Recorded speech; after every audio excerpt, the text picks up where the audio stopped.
सी फुफकारे। अगर तनिका तेज से बोल दे तो नागिन सी फुफकारे। और बात बात माँ भैया देखो कानूनी धमकी दे डारे। एक दिन ऐसा आए गवा पूरे घर में मातम छाए गवा। ससुराल से घिस किनारा और मैके में डारी सी अपन ग्यारा।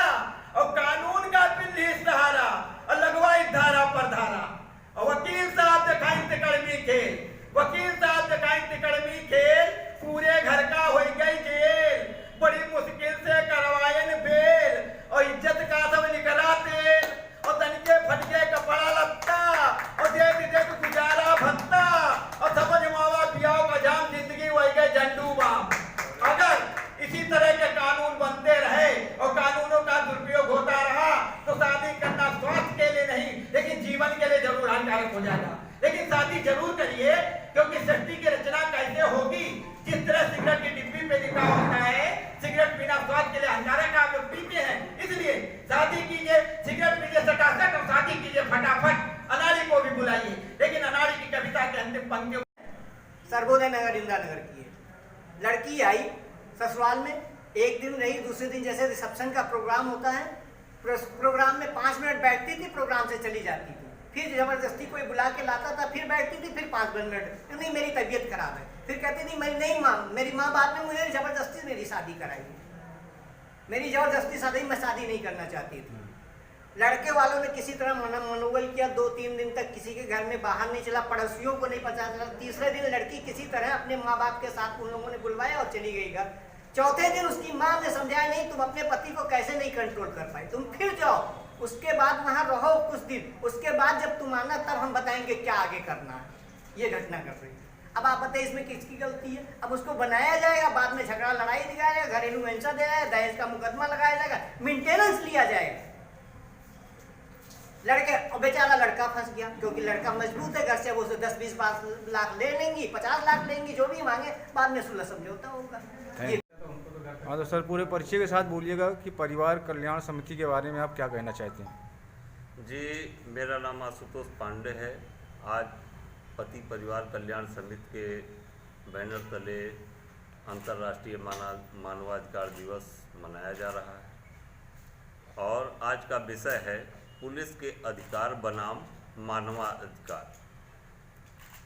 कदम कदम पर हर थाने में आप मानवाधिकार का बोर्ड लिखा हुआ देखेंगे, उसमें हमारे अधिकार लिखे होते हैं, लेकिन हर कदम पर मानव के अधिकारों का हनन होता आ रहा है। खुद मेरे साथ घटना घटित हुई, सीधे पुलिस वाले माँ की गाली देते हैं। अपराध मैंने किया है, मुझे दंड मिले इससे कोई मुझे दो राय नहीं है। अगर मैंने गलती की है मैं सज़ा का हकदार हूँ और मुझे इससे कोई ऐतराज़ नहीं है, मैं सज़ा भुगतने को तैयार हूँ। लेकिन मेरी माँ ने आपका क्या बिगाड़ा है? आप मेरी माँ को, मेरी बहन को, मेरी बेटी को गाली देंगे तो पकड़ के जुबान खींच लेंगे। बिल्कुल सत्य है। माननीय सर्वोच्च अदालत ने यह कहा है। एक महिला ने, उसके पति ने उसको वेश्या कहा था और पत्नी ने उसकी हत्या कर दी थी। पत्नी सुप्रीम कोर्ट गई और माननीय सर्वोच्च अदालत ने कहा कि पत्नी को वेश्या कहना हत्या के उकसाने के लिए माकूल वजह है। आप मेरी माँ, बहन, बेटी को गाली देंगे और हम खामोश बैठेंगे, ये बर्दाश्त नहीं। हम खामोश नहीं रहने वाले। कोई भी पुलिस वाला हो, कैसे, क्यों? हमारी माँ, बहन, बेटी ने आपका क्या बिगाड़ा? आप क्यों गाली दे रहे हो? मैंने अपराध किया है, आप मेरा चालान काटिए। मैंने जेल जाने का अपराध किया, मुझे गिरफ्तार कीजिए, मुझे जेल भेजिए, मुझे कोई ऐतराज नहीं है। लेकिन आप मेरी माँ, बहन, बेटी को गाली नहीं दे सकते।